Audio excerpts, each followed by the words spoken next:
Bienvenidos al podcast The Mexican War, la guerra de intervención, evento histórico que define el conflicto bélico entre Estados Unidos y México, ocurrido en 1846 a 1848. The Mexican War.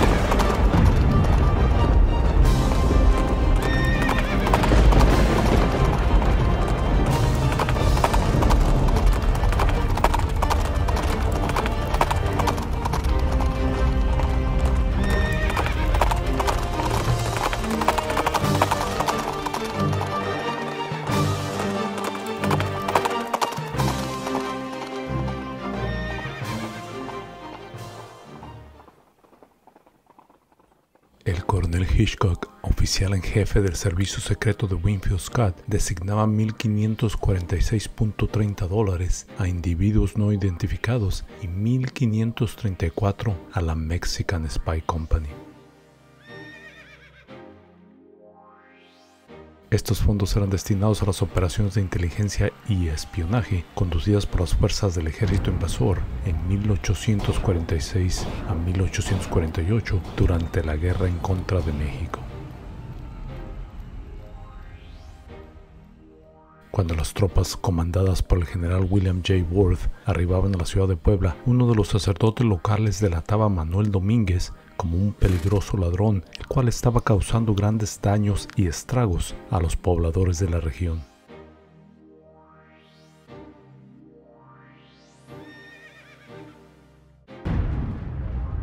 Las tropas norteamericanas, frescas de sus victorias en Veracruz y Cerro Gordo, habían arribado a la ciudad poblana sin recibir ninguna resistencia de las tropas mexicanas, a las cuales las autoridades eclesiásticas les habían negado el apoyo anteriormente antes del arribo de los norteamericanos. Como resultado de ese rechazo, Santa Anna decidía desplazarse hacia la mismísima Ciudad de México para continuar con la defensa del país en contra de los invasores estadounidenses.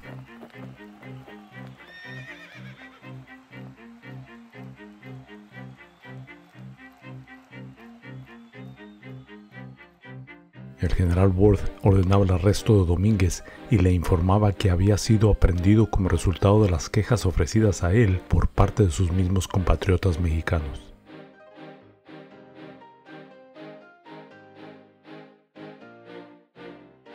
Domínguez era enviado a prisión, pero haciendo un giro imprevisto, Worth le ofrecía empleo en el ejército norteamericano como mensajero, a lo cual Domínguez aceptaba inmediatamente. Al arribo de Scott a Puebla, Worth le notificaba de la situación de Domínguez, a lo cual el general aceptaba y lo ponía a las órdenes del coronel Hitchcock. El 5 de junio de 1847, el coronel enlistaba en sus filas los servicios de Domínguez, al cual lo consideraba como el capitán de ladrones.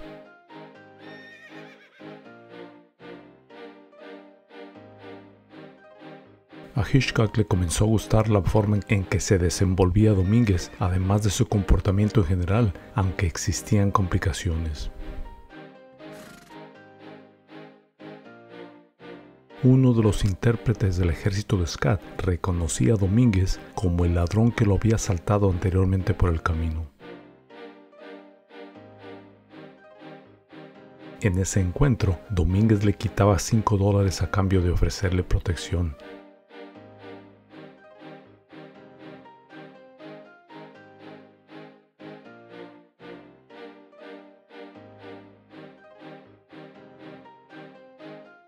La ruta entre Veracruz y Puebla estaba rodeada por asaltantes que atacaban constantemente a norteamericanos.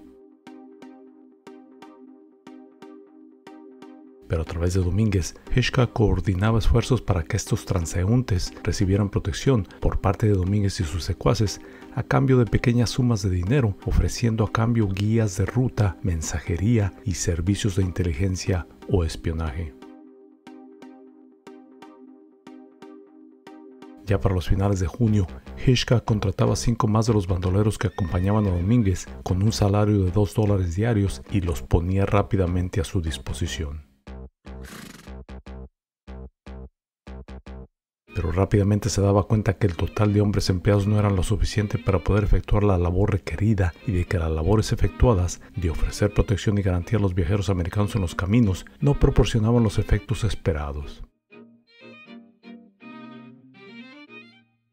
Hitchcock necesitaba de más hombres que pudieran confeccionar una más especializada misión y en los cuales pudiera confiar completamente. Además, necesitaba que estuvieran a disposición de él las 24 horas del día, 7 días a la semana.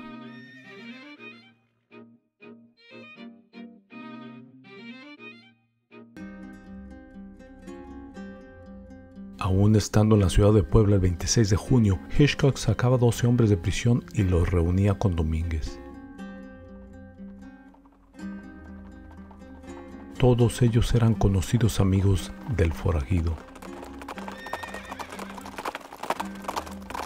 Después de su reunión se juraban eterna lealtad entre ellos, además de comprometerse en ofrecer total sumisión y fidelidad a los Estados Unidos de América. Al término de su reunión, Hitchcock los regresaba a sus celdas con la promesa de soltarlos libres después de que palabreara con el general Scott.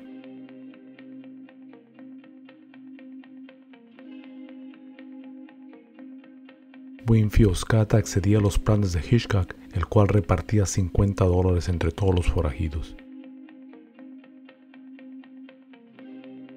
Poco después, Hitchcock concordaba con Domínguez el reclutar a 200 hombres más, todos ellos criminales o exconvictos, los cuales serían organizados en diferentes compañías bajo el comando directo del general Scott, dirigidos todos por Hitchcock.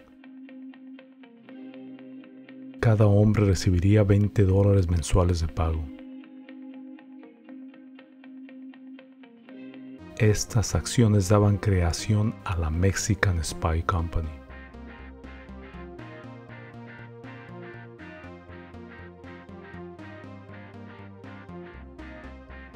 Scott reunía a los generales Quitman, Twiggs y Smith y varios más coroneles y mayores para informarles acerca de la formación de la Mexican Spy Company. Al término de la reunión, todos los oficiales daban su aprobación y comenzaban a diseñar el plan de ejecución. En las primeras instancias, solamente 5 compañías eran agregadas a la nómina de pago. Sus labores consistían en observar las actividades alrededor de las cercanías a la ciudad poblana y el transcurso de los caminos que dirigían hasta la Ciudad de México. En esas instancias bélicas del conflicto, las autoridades alrededor de la capital mexicana eran minuciosamente vigiladas por las autoridades, pero los nuevos espías, a mando del ejército que comandaba Scott, entraban disfrazados de comerciantes vendiendo manzanas, cebollas, jitomates, etc., sin generar sospecha alguna por parte de la población o las autoridades que resguardaban las entradas y salidas a la capital mexicana.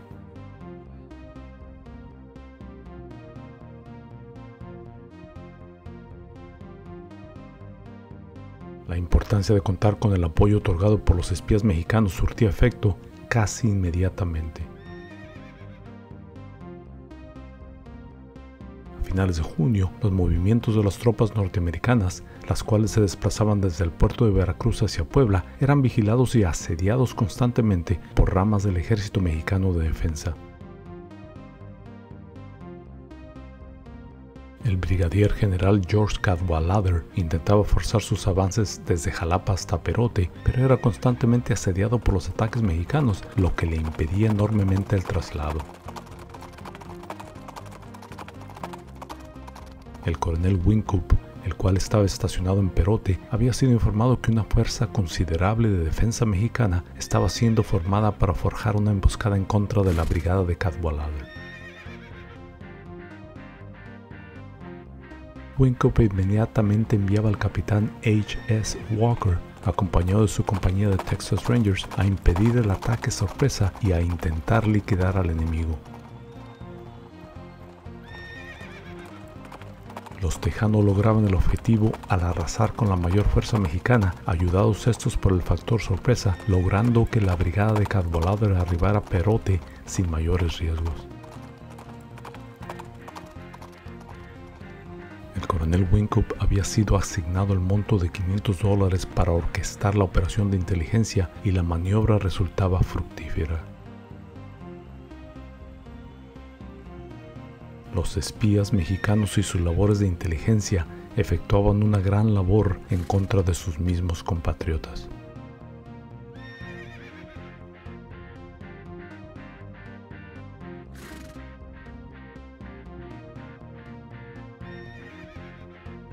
La colaboración otorgada a los estadounidenses por parte de la Mexican Spy Company convertía al ejército norteamericano en una fuerza más poderosa. Los colaboradores mexicanos otorgaban protección a los estadounidenses desde Veracruz hasta la misma Ciudad de México. Las labores de espionaje conferían a Scott valiosa información en referencia a los movimientos de tropas mexicanas estacionadas en estas áreas. La habilidad de los agentes espías de penetrar los contornos de las filas del Ejército Mexicano de Defensa eran claramente demostrados en la entrega de estafetas de correo. En Saltillo, Coahuila, meses atrás, al término de la batalla de la Angostura, la mayor parte de las fuerzas de Zachary Taylor eran transferidas a las órdenes de Winfield Scott, el cual había sido designado por James K. Polk a trasladarse hacia el puerto de Veracruz y asegurarlo para después trasladarse hasta la Ciudad de México, como lo había hecho siglos atrás Hernán Cortés en su conquista del Imperio Azteca, liderado por Moctezuma II.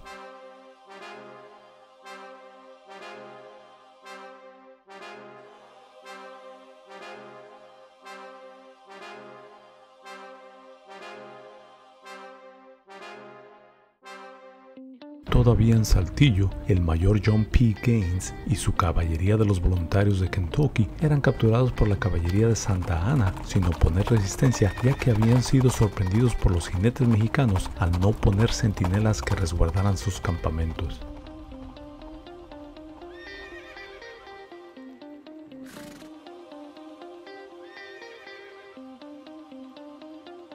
Gaines y 100 de sus jinetes eran hechos prisioneros y trasladados a una prisión en la Ciudad de México. El 27 de abril el general Worth, el cual estaba estacionado en Perote, escribía una serie de misivas, las cuales eran entregadas al mayor Gaines en su misma celda por los espías mexicanos, lo que validaba enormemente las habilidades de los espías en movilizarse entre fuerzas y territorios enemigos. La información escrita por Ward no contenía un simple lenguaje de consolación o atenuación a la situación del mayor. Las cartas indicaban el número de tropas con las cuales contaba el general Winfield Scott, la posible fecha convenida del ataque final a la Ciudad de México, la predicción de que posiblemente Zachary Taylor se convertiría en el próximo presidente de los Estados Unidos y la fecha de arribo de las fuerzas del general Pierce a Puebla, el cual contaba con 3,000 efectivos.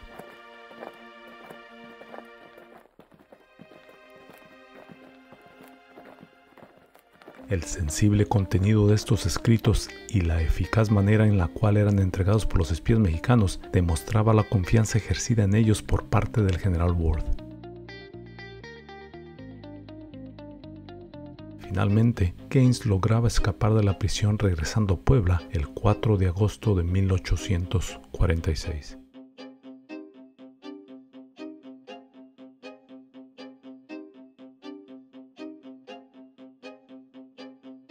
Cuando Santa Ana se enteraba de la inclusión de mexicanos en las filas del ejército norteamericano, se enfurecía enormemente.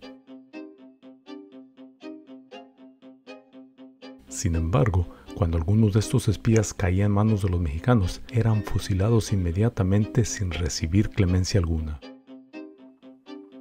Habían cometido la mayor traición a la nación mexicana al decidir colaborar con el enemigo, lo cual no les otorgaba ningún derecho de defensa a su favor. Sin embargo, el gobierno mexicano ofrecía el indulto a 2 de los cabecillas sin saber que Manuel Domínguez era el principal líder de la Mexican Spy Company. Sin así saberlo, los oficiales del gobierno enviaban al mismo Domínguez a que entregara las cartas del perdón a los 2 sospechosos, las cuales llegaban obviamente a manos del coronel Hitchcock. Santa Anna enviaba una misiva a los poblanos, apelativo usado para nombrar a los miembros de la Mexican Spy Company, ya que todos estos eran oriundos de la ciudad de Puebla. En la carta les exhortaba a que se integraran a las fuerzas de defensa, prometiéndoles el perdón, así como una recompensa monetaria, pero Domínguez y su compañía rechazaban la propuesta de Santa Anna.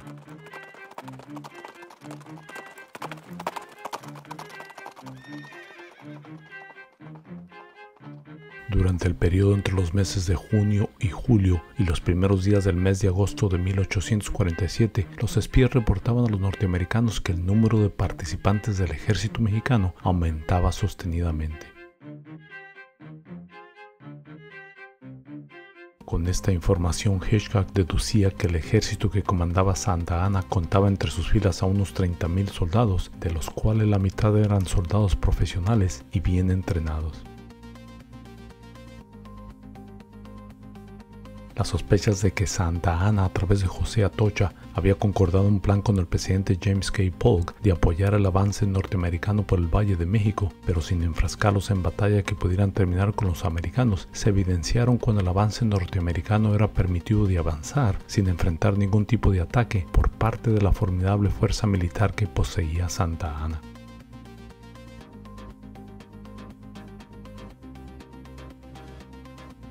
Existían varios puntos sobre las montañas que conectaban la ciudad de Puebla con la capital mexicana, los cuales hubieran permitido a los mexicanos destruir caminos y entablar enfrentamientos entre cientos de americanos contra miles de mexicanos, pero no fue así. Esto manifestaba probablemente que posibles acuerdos habían sido concordados y que grandes montos de dinero habían sido intercambiados para que los americanos contaran con la seguridad de avanzar sin ser interceptados por alguna fuerza militar mexicana.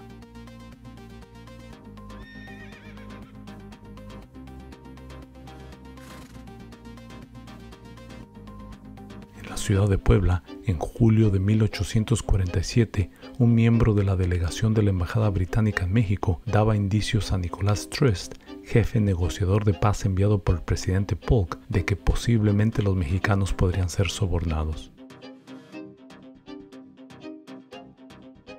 Como resultado de esta valiosa información, Scott decidía enviar $10,000 destinados a un agente británico en la Ciudad de México con la promesa de enviar un pago adicional de $1 millón a Santa Anna como motivación para que el líder mexicano concordara los inicios de una negociación de paz, obviamente favorable para los Estados Unidos.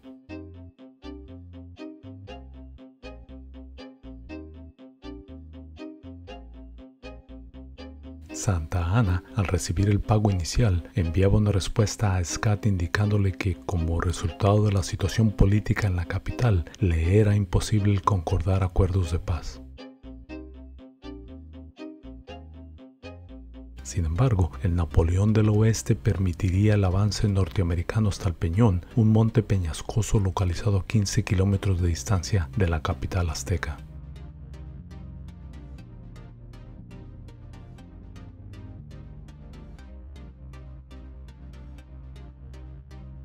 Poco después, Scott recibía una respuesta del destinatario del $1 millón, en la cual declaraba que la operación encubierta prontamente llegaría a una satisfactoria conclusión. Pero no sucedía lo esperado. Otros líderes militares, de los cuales incluía al general Gabriel Valencia, hacían imposible el deseo y plan de Santa Anna de proponer un acuerdo de paz, aun siendo este de naturaleza militar obligatoria.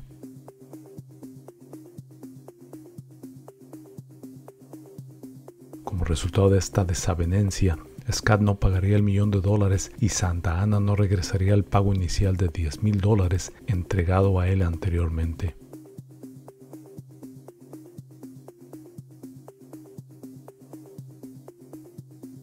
El ejército invasor se movilizaba sin recibir oposición rumbo al sur, dirigiéndose después en dirección norte hacia la cotizada capital mexicana, la cual se encontraba solamente a 16 kilómetros de distancia.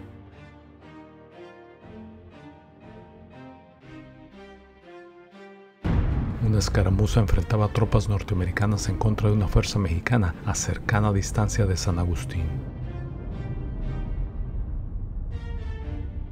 El lugarteniente John J. Peck escribiría tiempo después, en una carta escrita el 17 de agosto de 1847, que una compañía de mexicanos, conocidos como el Servicio de Espías, trabajando en nuestro bando, participaba en la contienda apoyándonos en las inmediaciones de San Agustín.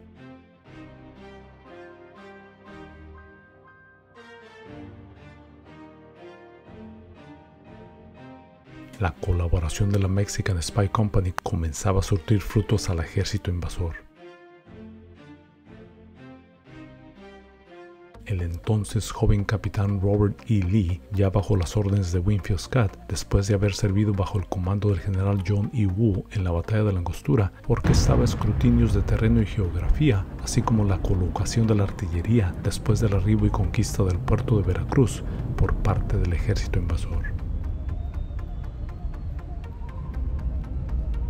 El 18 de abril de 1847, en la batalla de Cerro Gordo, Lee lideraba al equipo de ingenieros el cual construía un sendero a través de la densa flora al pie del Cerro de la Atalaya y el Cerro Gordo, donde se habían emplazado las baterías mexicanas de defensa.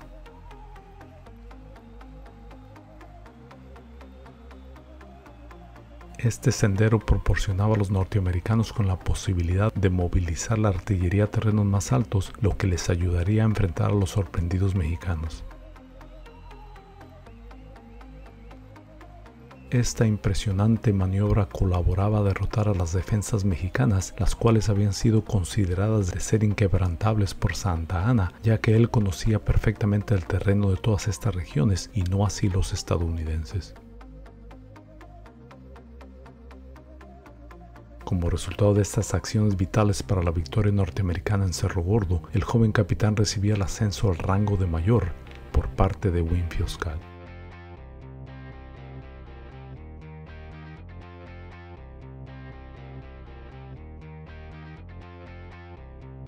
Poco tiempo después, durante el mes de agosto del mismo año, en la batalla de Contreras, el ejército norteamericano, limitado en movimientos y expuesto a sufrir una dolorosa derrota en manos del ejército de defensa mexicano, utilizaba los servicios del joven mayor una vez más para poder evadir el impregnable obstáculo natural de lava, conocido como el Pedregal, y crear un sendero por el cual pudiera cruzar la letal artillería norteamericana y sorprender así las fuerzas lideradas por el general Gabriel Valencia.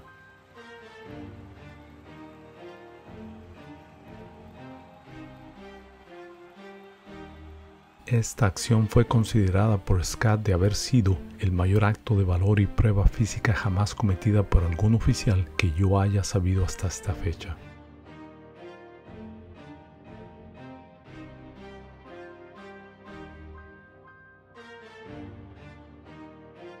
Al término de la guerra en contra de México, Lee recibiría el grado de coronel y aprendería tácticas de reconocimiento y escrutinios de terrenos y geografía, los cuales se emplearían en la subsecuente guerra civil norteamericana efectuada entre 1861 a 1865 como comandante en jefe de las fuerzas sureñas.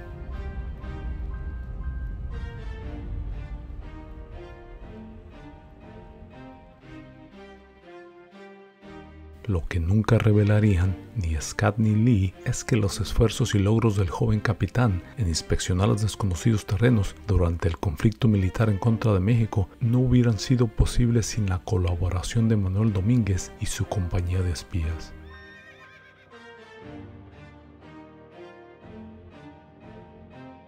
Este desafortunado evento proporcionaba la estocada final a una nación sufrida, la cual no lograba unir a sus propios habitantes, aún en instancias en las cuales era ultrajada de su soberanía nacional y territorial.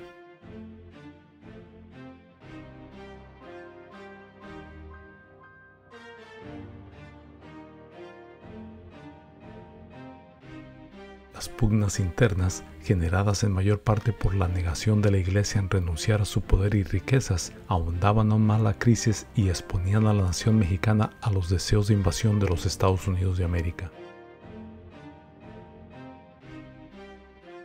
Sin parar ahí, la institución eclesiástica apoyaba los esfuerzos militares de los norteamericanos durante la invasión, dándole la espalda a un pueblo necesitado no solamente de guía espiritual, sino también de protección a los deseos territoriales estadounidenses. Años después del conflicto, la misma influencia de la institución eclesiástica mexicana iniciaba otra pugna entre mexicanos: la Guerra de Reforma. Ya para comienzos del siglo XX, entre los años de 1926 a 1929, otro conflicto más era generado: la Guerra Cristera.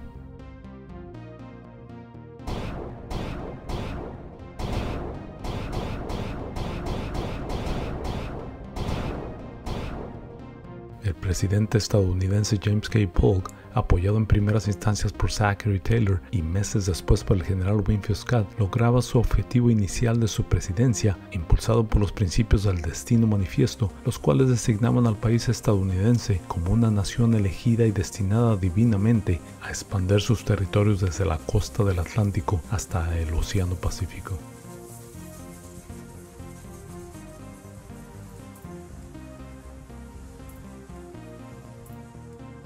Fue así como México perdía los estados actuales de California, Nuevo México, Arizona, Texas, Nevada, Utah y partes de Colorado y Wyoming.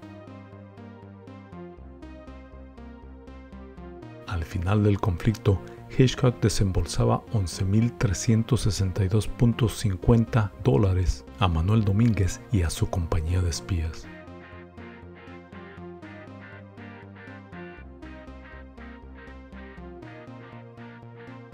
La capital mexicana era ocupada por las fuerzas estadounidenses lideradas por Winfield Scott el 14 de septiembre de 1847.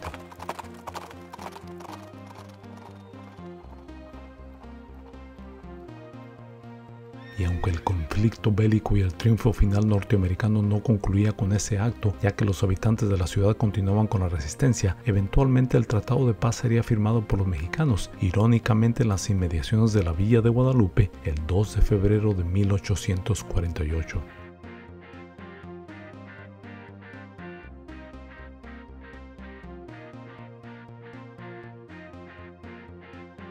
Después del final del conflicto, Manuel Domínguez huía del país y se establecía en la ciudad de Nueva Orleans con su familia.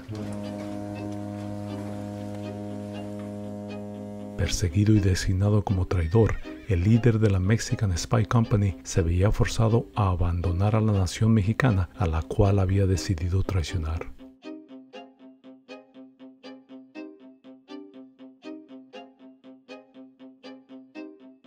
A su arribo a la ciudad norteamericana, Domínguez, necesitado de ayuda financiera para subsistir, imploraba la ayuda del senador de Mississippi, Jefferson Davis, para recibir asistencia monetaria por parte del gobierno estadounidense. El senador norteamericano introducía un proyecto de ley al Senado, pero el cuerpo legislativo lo congelaba. Tiempo después, el coronel Hitchcock iniciaba una segunda petición en nombre de Domínguez el 9 de enero de 1849. Hitchcock había visitado al líder de los espías en su casa, la cual era habitada por 9 miembros que vivían en el tercer piso de una casa localizada en uno de los suburbios de la ciudad. Al final, la segunda petición no recibía ningún tipo de apoyo y el proyecto iniciado por Davis moriría en el piso del Senado norteamericano por segunda vez. Domínguez eventualmente moriría en la pobreza, inhabilitado por la nación que había decidido apoyar anteriormente.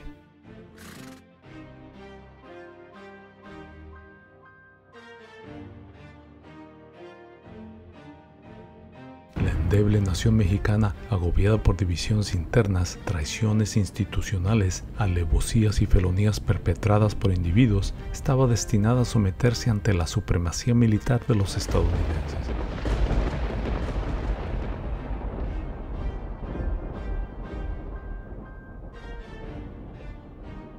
Y aunque el dolor de perder el territorio nacional ha trascendido por generaciones, el mayor padecimiento sufrido por la nación mexicana ha sido la desunión entre sus habitantes, lo cual ha orillado un sinnúmero de eventos y conflictos militares desde su lucha de independencia, generando una profunda cicatriz en la sociedad mexicana.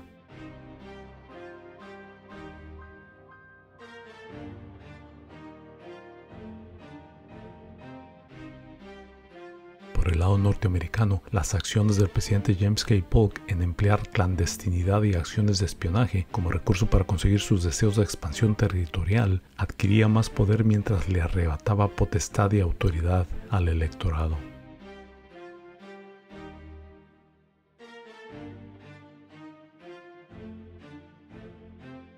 Las operaciones encubiertas conducidas por el presidente alteraban la contextura de la República, en la cual los representantes eran designados a la expectativa de personificar al electorado. El cuerpo legislativo debía conducirse responsablemente y al electorado le correspondía el mantenerse informado. El anonimato y la clandestinidad desafían y rechazan cualquier responsabilidad y le niegan al ciudadano el derecho a informarse adecuadamente.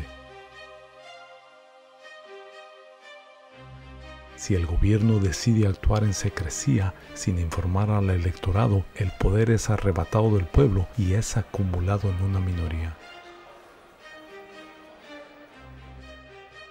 Así como Polk arrebataba territorio a la nación mexicana, también desposeía de potestad y de autoridad a los ciudadanos estadounidenses.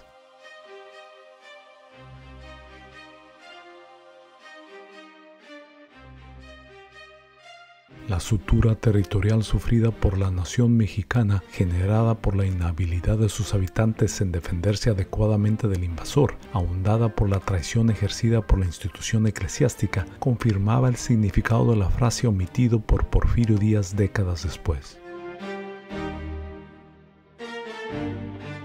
Pobre México, tan lejos de Dios y tan cerca de los Estados Unidos.